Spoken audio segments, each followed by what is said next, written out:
প্রস্তাবিত টেলিকম নীতিমালা নিয়ে বিএনপির উদ্বেগ। জাতীয় নির্বাচনের আগে একতরফা নীতি প্রণয়ন উদ্যোগের সমালোচনা। তড়িঘড়ি করে সিদ্ধান্ত গ্রহণ করার বিষয়ে আমাদের উদ্বেগ প্রকাশ করছে। খসড়া নীতিমালাটি বিশ্লেষণ করে দেখা যায় যে এটি গুরুতর সমস্যা রয়েছে। এত গুরুত্বপূর্ণ বিষয়ে যখন একটা নীতিমালা তৈরি হয়, যারা সংশ্লিষ্ট তাদের মতামত নেওয়া হবে। এখানে বলা আছে যে সরকার এ ধরনের কোনো মতামত নিয়েছে বলে আমাদের জানা নেই। অংশীজনদের মতামত ও সবার স্বার্থ সুরক্ষা করেই নেওয়া হবে চূড়ান্ত সিদ্ধান্ত। আমাদের কাছে মনে হয়েছে ওনারা যেই ড্রাফটের উপরে মতামত দিয়েছেন সেটা পুরনো একটা ড্রাফট। মনোপলি প্লেটা বন্ধ করার জন্য এই পলিসিটা করছে। এখানে আমার মনে হয় প্রত্যেককেই প্রোটেকশন দেওয়ার একটা ব্যবস্থা আছে। দেখছিলেন প্রধান শিরোনাম। রাত 11টার সময় সঙ্গে আছি আমি গোলাম রাব্বি। এবার অন্যান্য শীর্ষ সংবাদ। রাষ্ট্রপতির সাধারণ ক্ষমার বিশেষ ক্ষমতা সংশোধনে একমত দলগুলো। বিভাগীয় শহরে হাইকোর্ট বেঞ্চ স্থাপনে ঐক্য। দ্রুত সনদ তৈরির সহযোগিতার আশ্বাস সালাউদ্দিনের। সংস্কার ছাড়া নির্বাচন হলে আবারও সুযোগ পাবে অপরাধীরা, বলছে এনসিপি। গণসংযোগ বাধাগ্রস্ত অভ্যুত্থানকে প্রশ্নবিদ্ধ করতে চেষ্টার অভিযোগ নেতাদের। বাংলাদেশের চলমান সংস্কারে সমর্থন আছে যুক্তরাষ্ট্রের। ব্রিফিংয়ে পররাষ্ট্র উপদেষ্টা বললেন, অভিন্ন নদীর পানির হিস্সা নিয়ে টালবাহানার সুযোগ নেই। চানখারপুলে 6 জনকে হত্যা মামলার অভিযোগ গঠনের শুনানি শেষ। আদেশ 14 জুলাই। ওয়্যারলেস কথোপকথন ও গুলির ভিডিও থাকায় আসামিদের পার পাওয়ার সুযোগ নেই, বলছে প্রসিকিউশন। এবং এনবিআর এর আরও 5 কর্মকর্তার বিরুদ্ধে অনুসন্ধানে দুদক। রাজস্ব ফাঁকির সুযোগ করে দিয়ে অবৈধ সম্পদ অর্জনের অভিযোগ। 16 জনের ফিরিস্তির খোঁজে কমিশন।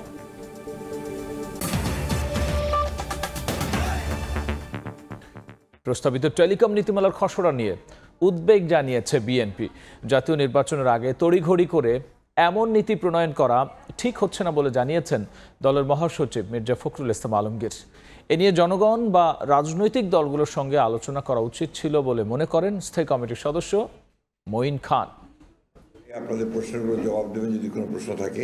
প্রস্তাবিত টেলিকম নেটওয়ার্ক ও নিবন্ধন সংস্কারের নীতিমালা নিয়ে রাজনৈতিক মহলে চলছে আলোচনা। কেউ কেউ সরকারের সমালোচনা করে নীতিমালা প্রণয়ন থেকে বিরত থাকারও আহ্বান জানিয়েছেন। সাম্প্রতিক ড্রাফট টেলিকম এ নিয়ে দেশের অন্যতম বৃহৎ রাজনৈতিক দল বিএনপিও উদ্বেগ জানিয়ে বলছে, নির্বাচনের আগে একতরফাভাবে নীতিমালা প্রণয়ন করা ঠিক হবে না। প্রস্তাবিত টেলিকম নেটওয়ার্ক ও নিবন্ধন সংস্কারের নীতিমালা হলে ছোট ব্যবসায়ীরা ক্ষতিগ্রস্ত হবে, সুযোগ নেবে বড় কোম্পানিগুলো। বৃহস্পতিবার দুপুরে গুলশানে বিএনপি চেয়ারপারসনের কার্যালয়ে সংবাদ সম্মেলনে দলটির মহাসচিব মির্জা ফখরুল ইসলাম আলমগীর এ দাবি করেন। এই উদ্যোগ প্রশংসনীয় হলেও আমরা এই মুহূর্তে এই ধরনের একটা জাতীয় গুরুত্বপূর্ণ ক্ষেত্রে তড়িঘড়ি করে সিদ্ধান্ত গ্রহণ করার বিষয়ে আমাদের উদ্বেগ প্রকাশ করছে। খসড়া নীতিমালাটি বিশ্লেষণ করে দেখা যায় যে এটি গুরুতর সমস্যা রয়েছে, যা টেলিকম খাতে সমতাভিত্তিক ও টেকসই উন্নয়নে বাধা দিতে পারে। সাংবাদিকদের প্রশ্নের জবাবে বিএনপির স্থায়ী কমিটির সদস্য ডক্টর মঈন খান অভিযোগ করেন, এমন একটি নীতিমালা প্রণয়নের আগে জনগণ বা রাজনৈতিক দলগুলোর সঙ্গে আলোচনা করেনি সরকার। এত গুরুত্বপূর্ণ বিষয়ে যখন একটা নীতিমালা তৈরি হয়, তখন তো এটা মানুষের কাছ থেকে মতামত নেওয়া কথা। এখানে বলা আছে যে সরকার এ ধরনের কোনো মতামত নিয়েছে বলে আমাদের জানা নেই। এদিন বিকেলে একই স্থানে দলটির শীর্ষ নেতাদের সঙ্গে সাক্ষাৎ করেন বাংলাদেশে নিযুক্ত অস্ট্রেলিয়ান হাইকমিশনার সুসান রাইল। পরে দলের স্থায়ী কমিটির সদস্য আমির খসরু মাহমুদ চৌধুরী গণমাধ্যমে বলেন, অন্যান্য বিষয়ের পাশাপাশি দেশের নির্বাচন নিয়ে আলোচনা হয়েছে অস্ট্রেলিয়ান হাইকমিশনারের সঙ্গে। নির্বাচনের প্রস্তুতি নিয়ে আলোচনা হয়েছে এবং নির্বাচনের ক্ষেত্রে অস্ট্রেলিয়ার একটা সহায়তা আছে। এখানে ইলেকশন কমিশনের উপর একটা বড় ধরনের সহায়তা তারা করে এবং সেটা তারা করছে ইতিমধ্যে এবং তারা সেটা এগিয়ে নিয়ে যাচ্ছে। তারা চাচ্ছে একটি সুষ্ঠু নির্বাচন যাতে বাংলাদেশে হয়ে যায়। এদিকে রংপুরে জুলাই গণ অভ্যুত্থান স্মরণে স্বেচ্ছায় রক্তদান কর্মসূচিতে অংশ নিয়ে বিএনপির সিনিয়র যুগ্ম মহাসচিব রুহুল কবির রিজভী বলেন, আনুপাতিক হারে নির্বাচন হলে দেশকে আবারও স্বৈরশাসনের দিকে ঠেলে দেওয়া হবে। যে আন্দোলন। আহমেদ সালেহীন, সময় সংবাদ, ঢাকা। এদিকে প্রস্তাবিত টেলিকম নীতিমালা নিয়ে বিএনপির উদ্বেগ প্রকাশকে ইতিবাচক হিসেবে দেখছে সরকার। প্রধান উপদেষ্টার বিশেষ সহকারী ফয়েজ আহমদ তৈয়ব জানিয়েছেন, স্বার্থ ক্ষুণ্ণ করে নয়, সবার স্বার্থ রক্ষা করেই নীতিমালা চূড়ান্ত করা হবে। এজন্য প্রয়োজনে আবারও অংশীজনদের সঙ্গে আলোচনা করা হবে বলেও জানিয়েছেন তিনি। নীতি চূড়ান্ত করার ক্ষেত্রে কোনো তাড়াহুড়ো করবে না সরকার। বিকেলে আগারগাঁওয়ে বিটিআরসি মিলনায়তনে বিভিন্ন মন্ত্রণালয়ের সচিব, দফতর ও সংস্থার প্রধানদের সঙ্গে বৈঠক শেষে এসব কথা বলেছেন তিনি। বিএনপি মহাসচিব পুরানো খসড়ার ওপর ভিত্তি করে বক্তব্য দিয়েছেন বলে মন্তব্য করেছেন প্রধান উপদেষ্টার বিশেষ সহকারী। অপব্যবহার হওয়ায় রাষ্ট্রপতি একক ক্ষমতা বলে ক্ষমা প্রদর্শনের বিশেষ অধিকার সংশোধনের বিষয়ে একমত হয়েছে রাজনৈতিক দলগুলো।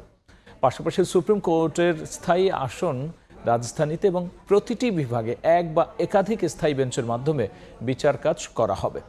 এই দুইটি বিষয়ে রাজনৈতিক দলগুলো একমত হওয়ায় ধন্যবাদ জানান ঐকমত্য কমিশনের সহসভাপতি অধ্যাপক আলী রিয়াজ। বলেন, রাষ্ট্রপতির ক্ষমা প্রদর্শনের ক্ষমতার ব্যাপক অপব্যবহার হয়েছে। মৌলিক সংস্কার প্রস্তাবের বৃষ্টির মধ্যে বৃহস্পতিবার রাষ্ট্রপতির ক্ষমা প্রদর্শন, বিচার বিভাগ বিকেন্দ্রীকরণ এবং জরুরি অবস্থা জারি, এই তিনটি বিষয়ে রাজনৈতিক দলগুলোর সঙ্গে আলোচ্য বিষয় ঠিক করা হয়। এর মধ্যে দুইটি বিষয়ে আলোচনা হয়। সকালে ফরেন সার্ভিস একাডেমিতে দ্বিতীয় দফার নবম দিনের বৈঠকের শুরুতে যে সংগ্রাম ত্যাগের মধ্য দিয়ে সবাই একসঙ্গে বসার পথ তৈরি হয়েছে, রাজনৈতিক দলগুলোকে সেসব দিন মনে করিয়ে দেন আলী রিয়াজ। বলেন, রাষ্ট্র গঠনে যে সুযোগ এসেছে তা হেলায় হারানো যাবে না। 53 বছরে এমন আলোচনার সুযোগ আসেনি। খুব দ্রুত প্রণীত হোক এই আলাপ আলোচনা, আরও বেশি দিন যেন দীর্ঘায়িত না হয়, আমরা যাতে কাছাকাছি আসতে পারি সেটা চেষ্টা করছি। আমাদের দায় অনেক বেশি, রাষ্ট্রের কাছে আমাদের দায় অনেক বেশি। আমরা এখানে রাষ্ট্রের সিনিয়র সিটিজেন হিসেবে আমাদের যে মতামত পরামর্শ সেটা অবশ্যই দলীয় দৃষ্টিকোণ থেকে নয়, সেটা দেশের কল্যাণের জন্য।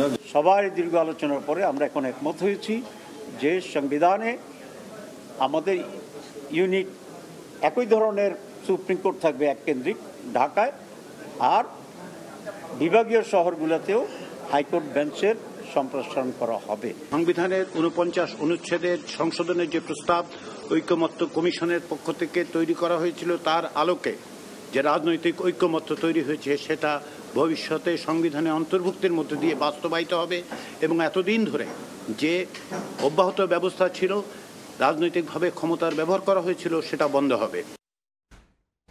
সংস্কার ছাড়া নির্বাচন হলে আবার অপরাধীরা সুযোগ পাবে বলে আশঙ্কা এনসিপি নেতাদের।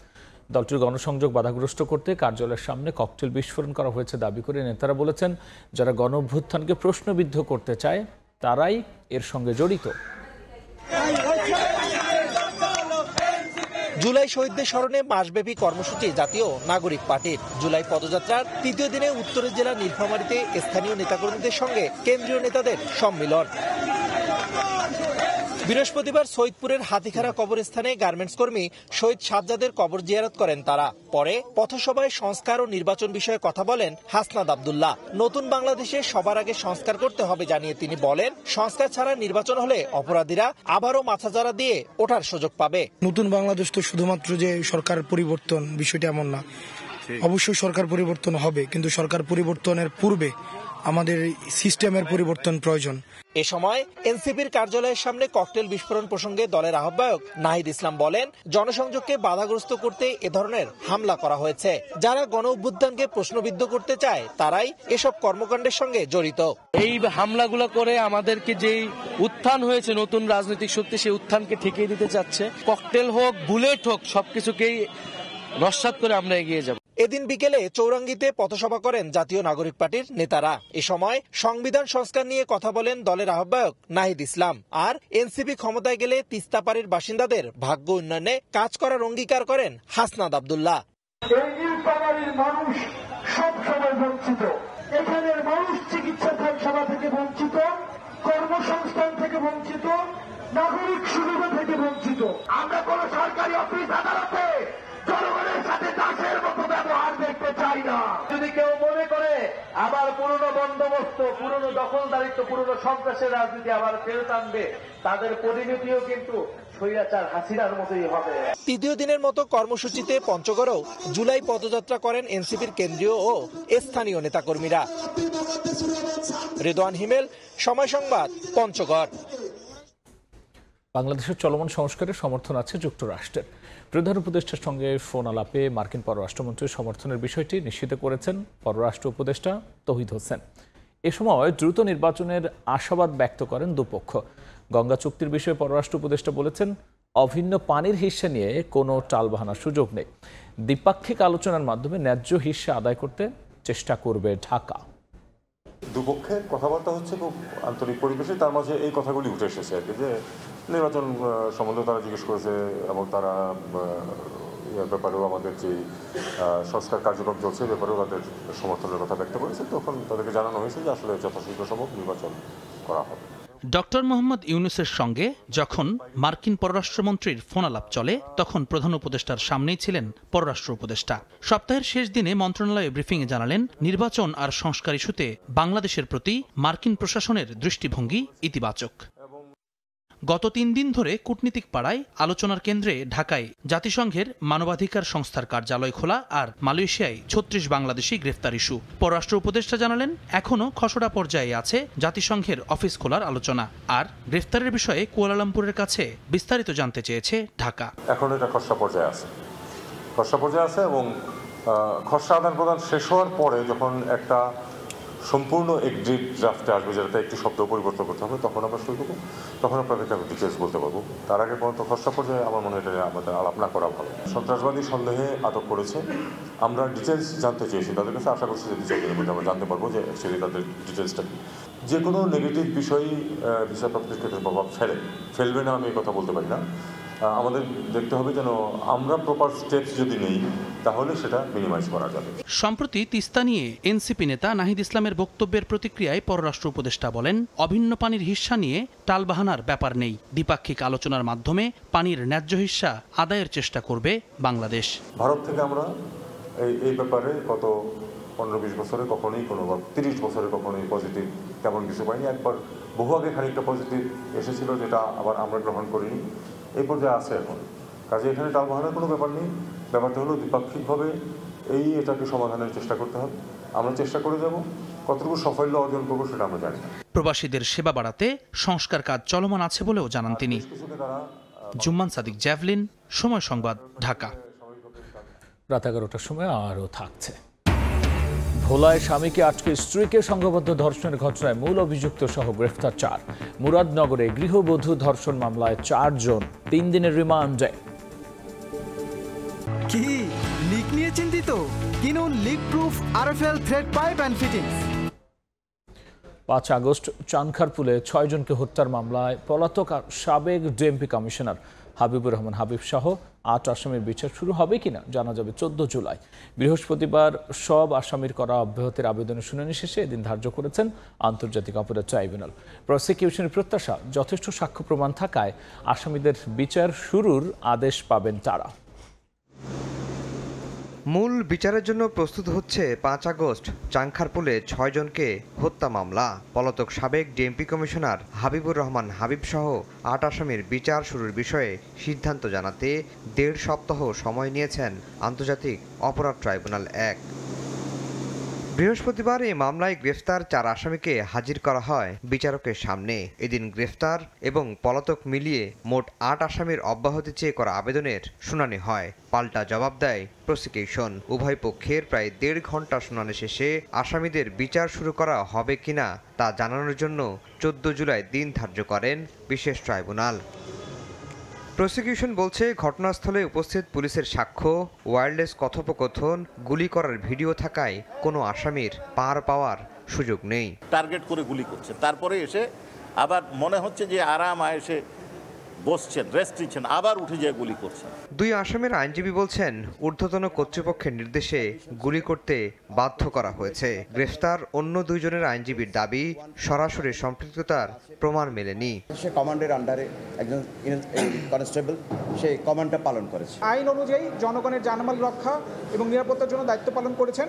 সুতরাং তিনি আন্তর্জাতিক অপরাধ ট্রাইব্যুনাল আইন অনুযায়ী কোনো অপরাধ করেননি। আদেশ যেহেতু 14 তারিখ ধার্য করা হয়েছে, 14/7/25-এ আমরা আশা করি যে আমরা ন্যায় বিচার পাবো। ছাত্র জনতার গণ অভ্যুত্থান চলাকালে গত 5 আগস্ট রাজধানীর চাংখারপুলে গুলি করে 6 জনকে হত্যা মামলায় গত 25শে মে 8 আসামির বিরুদ্ধে অভিযোগ আমলে নেয় ট্রাইব্যুনাল। আফজাল হোসেন, সময় সংবাদ, ঢাকা। বান্দরবানের রুমায় সেনাবাহিনীর অভিযানে কুকিচিন ন্যাশনাল আর্মির কমান্ডার সহ 2 সদস্য নিহত হয়েছেন। সকালে আন্তঃবাহিনী জনসংযোগ পরিদপ্তর জানায়, KN এর সন্ত্রাসীরা রুমা উপজেলার দুর্গম মোয়ালোপি পাড়া এলাকায় অবস্থান করছে। এমন সংবাদের ভিত্তিতে বুধবার রাতেও এলাকা অভিযানে যায় সেনাবাহিনী। উপস্থিতি টের পেয়ে কেএনএর সন্ত্রাসীরা অতর্কিত হামলা চালালে আত্মরক্ষার্থে সেনাবাহিনীও পাল্টা গুলি চালায়। এ সময় গুলিবিদ্ধ হয়ে ঘটনাস্থলে মারা যায় কেএনএর কমান্ডার মেজর পুটিং সহ 2 সদস্য। পরে ঘটনাস্থলে তল্লাশি চালিয়ে 3টি এসএমজি, 1টি রাইফেল সহ অস্ত্র ও গোলাবারুদ উদ্ধার করা হয়। রাজস্ব ফাঁকে সুযোগ করে দিয়ে অবৈধ সম্পদ অর্জনের অভিযোগে এনবিআর এর আরও 5 কর্মকর্তার বিরুদ্ধে অনুসন্ধান শুরু করেছে দুদক। এ নিয়ে সপ্তাহ ব্যবধানে এনবিআর এর 2 সদস্য সহ 16 কর্মকর্তার বিরুদ্ধে সম্পদের ফিরিস্তি খুঁজবে দুদক। জাতীয় রাজস্ব বোর্ড এনবিআর এর আন্দোলনের রেশ কাটতে না কাটতে প্রতিদিনই দুদকের জালে জড়াচ্ছেন প্রতিষ্ঠানটির একাধিক কর্মকর্তা। গত কয়েকদিনে এনবিআর সদস্য, সংস্কার ঐক্য পরিষদের নেতা সহ 11 জনের বিরুদ্ধে অবৈধ সম্পদের অনুসন্ধান শুরু করে দুদক। তারই ধারাবাহিকতায় বৃহস্পতিবার নতুন করে আরও 5 কর্মকর্তার বিরুদ্ধে অনুসন্ধানের সিদ্ধান্ত নিয়েছে সংস্থাটি, যাদের বিরুদ্ধে ঘুষের বিনিময়ে রাজস্ব ফাঁকির সুযোগ সহ বিস্তর দুর্নীতির অভিযোগ আনা হয়েছে। কর ও শুল্ক আদায়ের ক্ষেত্রে মোটা অঙ্কের ঘুষের বিনিময়ে করদাতাদের কর ফাঁকি দেওয়ার সুযোগ করে দিচ্ছেন এবং বিভিন্ন প্রতিষ্ঠানের মালিক ও জাতীয় রাজস্ব বোর্ডের কর্মকর্তাগণ নিজেদের লাভবান হওয়ার জন্য নির্ধারিত পরিমাণ কর আদায় না করে তাদের করের পরিমাণ কমিয়ে দিতেন, এই মর্মে অভিযোগ পাওয়া গিয়েছে। এদিন গৃহকর্মী হিসেবে ভুয়া পাসপোর্টে নারীদেরকে মধ্যপ্রাচ্যে পাচারের অভিযোগে বিএমইটি সহ এজেন্সি সংশ্লিষ্ট 9 জনের বিরুদ্ধে মামলা করেছে সংস্থাটি। মধ্যপ্রাচ্যে গৃহকর্মী প্রেরণের ক্ষেত্রে প্রযোজ্য মন্ত্রণালয়ের পরিপত্র লঙ্ঘন করে অপ্রাপ্তবয়স্ক নারীদের ছাড়পত্র প্রদানে অনুমোদনের নোট উপস্থাপন করে এবং এজেন্সিগুলোকে জালিয়াতি এবং নিয়ম বহির্ভূতভাবে ছাড়পত্র প্রদানে সহায়তা করে বিএমইটির কিছু কর্মকর্তা। এদিকে সাবেক ভূমিমন্ত্রী সাইফুজ্জামান চৌধুরীর 20 কোটি টাকা ঘুষ লেনদেনের অনুসন্ধানে সাইফ পাওয়ারটেকের ব্যবস্থাপনা পরিচালক তরফদার রুহুল আমিনকে আগামী 14 জুলাই তলব করেছে দুদক। তাসলিম তৌহিদ, সময় সংবাদ, ঢাকা। ভোলার তজুমুদ্দিনের দলবদ্ধ ধর্ষণ মামলার প্রধান আসামি সহ আরও 2 জনকে গ্রেফতার করেছে পুলিশ। এ নিয়ে মামলার এজাহারভুক্ত 7 আসামির মধ্যে 4 জনকে গ্রেফতার করা হলো। ভোলার তজুমুদ্দিনে আলোচিত ধর্ষণ মামলার 3 নম্বর আসামি ঝর্ণা বেগমের বসতঘর এটি। 29 জুন দুপুরে এই ঘরেই সংঘবদ্ধ ধর্ষণের শিকার হন এক গৃহবধূ। 30 জুন মামলা হলে গ্রেপ্তার করা হয় ঝর্ণাকে। উপজেলার মাওলানাকান্দির বাসিন্দা ঝর্ণা বেগমকে 8 মাস আগে বিয়ে করেন রুবেল। পরে স্বামীর সঙ্গে দূরত্ব তৈরি হলে চলে টাকা নিয়ে দেন দরবার। 28 জুন রাতে কৌশলে ডেকে এনে দেনমোহর চান রুবেলের তৃতীয় স্ত্রী ঝর্ণা। স্থানীয়দের দাবি ওই টাকা না পেয়ে রুবেলকে রাতভর মারধর করে ভাড়াটিয়া সন্ত্রাসীরা। খবর পেয়ে পরদিন স্বামীকে ছাড়িয়ে নিতে ঝর্ণার বাড়িতে গেলে সেখানে সংঘবদ্ধ ধর্ষণের শিকার হন রুবেলের প্রথম স্ত্রী। ঘরের মহিলা সিকুর বা কদ্দা এগিন কি চলে ঘর দুয়ার দ্বার আটকায় আমি বলাইছি শালিশ বলাইছি তোরা ফাইলে বিচার করি দিবি না ফাইলে নাই। এ ঘটনায় 30 জুন বিএনপি কর্মী মোহাম্মদ আলাউদ্দিন, উপজেলা শ্রমিক দলের যুগ্ম সম্পাদক মোহাম্মদ ফরিদ, ঝর্ণা বেগম ও রাসেল সহ 11 জনের বিরুদ্ধে তজুমুদ্দিন থানায় মামলা করা হয়। এরপর থেকেই নিরাপত্তাহীনতায় দিন কাটছে ভুক্তভোগী পরিবারের। নিউজ পাইতাছি আমারও হুমকি দিতেছে, মানে আমরা মাইরে লইব, কাইটা লইব আমি যদি মামলা না উঠাই। এরই মধ্যে বুধবার রাতে নোয়াখালীর হাতিয়া ও ভোলার বুরহানুদ্দিনে অভিযান চালিয়ে প্রধান আসামি আলাউদ্দিন সহ 2 জনকে গ্রেপ্তার করা হয়েছে। একাধিক অভিযান টিম বাইরে প্রেরণ করছি, প্রযুক্তিগত সহায়তা নিতেছি। এ ঘটনায় 2 ছাত্রদল নেতা সজীব ও রাসেল, শ্রমিক দলের যুগ্ম সম্পাদক মোহাম্মদ ফরিদ এবং বাস্তুহারা দল সভাপতি আলমগীর হোসেনকে সংগঠন থেকে বহিষ্কার করা হয়েছে। নাসির উদ্দিন লিটন, সময় সংবাদ, ভোলা। মৌলভীবাজারের বড়লেখা ও শ্রীমঙ্গল সীমান্ত দিয়ে 71 জনকে পুশিন করেছে বিএসএফ। বিজিবি জানায় সকালে বড়লেখা উপজেলার পাল্লাথলের পাহাড়ি এলাকায় 48 জনকে ঘোরাঘুরি করতে দেখেন স্থানীয়রা। এ সময় টহলরত বিজিবিকে জানালে তাদের আটক করে হেফাজতে নেয়। জিজ্ঞাসাবাদে আটককৃতরা জানান তাদের মধ্যে কেউ চিকিৎসা নিতে, আবার কেউ কাজের সন্ধানে প্রায় 17 বছর আগে কুড়িগ্রাম ও যশোর সীমান্ত দিয়ে অবৈধভাবে ভারতে গিয়েছিলেন। এদিকে শ্রীমঙ্গল সীমান্ত দিয়ে আরও 23 জনকে পুশিন করা হয়েছে।